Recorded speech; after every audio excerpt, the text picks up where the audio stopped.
జిల్లాలో ఘోర రోడ్డు ప్రమాదం జరిగింది. కోదాడ మండలం దొరకుంట వద్ద ఆగి ఉన్న లారీని ట్రావెల్స్ బస్సు ఢీకొట్టింది. ఈ ఘటనలో 5గురు మృతి చెందగా మరో 23 మందికి గాయాలయ్యాయి.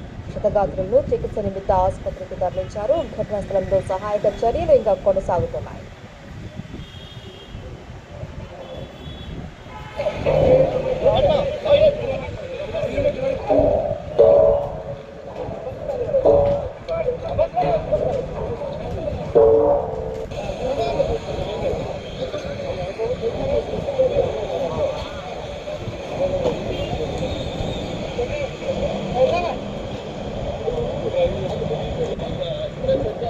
సూర్యాపేట జిల్లాలో ఘోర రోడ్డు ప్రమాదానికి సంబంధించిన బ్రేకింగ్ న్యూస్ చూస్తున్నాం. ఈ ప్రమాదంలో 5గురు మృతి చెందినట్లు తెలుస్తుంది. మరో 23 మంది గాయపడ్డట్లు సమాచారం అందుతుంది.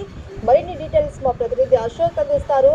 అశోక్, మైసూరి జాతీయ రహదారి 65 అంటేనే రక్తం మరిగిన రహదారిగా మరొక పేరు ఉంటుంది. దానికి నిత్యం ఏదో ఒక చోట హైదరాబాద్ అంటే గండు మల్కాపురం నుంచి అక్కడ కోదాడ వరకు కూడా ఏదో ఒక ప్రమాదం జరుగుతుంది. మొత్తం 17 బ్లాక్ స్పాట్స్ లో నిత్యం ప్రమాదాలు జరుగుతూ ఎవరో ఒకరు చనిపోతున్నటువంటి ఆ ఉదంతాలు మనం చూస్తూ ఉంటాం. తాజాగా కోదాడ మండలం ద్వారకుట వద్ద జరిగినటువంటి ఘోర రోడ్డు ప్రమాదంలో 5గురు చనిపోయారు. హైదరాబాద్ నుంచి విజయవాడ వైపు వెళ్తున్నటువంటి ఐరన్ రాతతో వెళ్తున్నటువంటి లారీ అదుపుతప్పి డివైడర్ ని కొట్టడం దిగుతున్నటువంటి క్రమంలోనే వెంట వెళ్తున్నటువంటి అభి ట్రావెల్స్ చెందినటువంటి బస్సు ఆ ప్రమాదాన్ని గమనించుకోకుండా ఆ వాహనాన్ని అదుపుపోయే బస్సుని వేగాన్ని అదుపుకోకపోవడంతో అందులో ముందు వెళ్తున్నటువంటి లారీలో ఉన్నటువంటి ఐరన్ రాడ్లు పూర్తిగా బస్సులోకి చొచ్చుకు వెళ్లడంతో బస్సు డ్రైవర్ తో పాటు మరొక 4గురు ప్రయాణికులు కూడా మొత్తం అక్కడ ఘటనా స్థలంలోనే తీవ్ర గాయాల పాలై చనిపోయినటువంటి పరిస్థితి. మొత్తం బస్సులో 42 మంది ఉండగా 23 మందికి తీవ్ర గాయాలైనట్టు కూడా మనకు తెలుస్తుంది.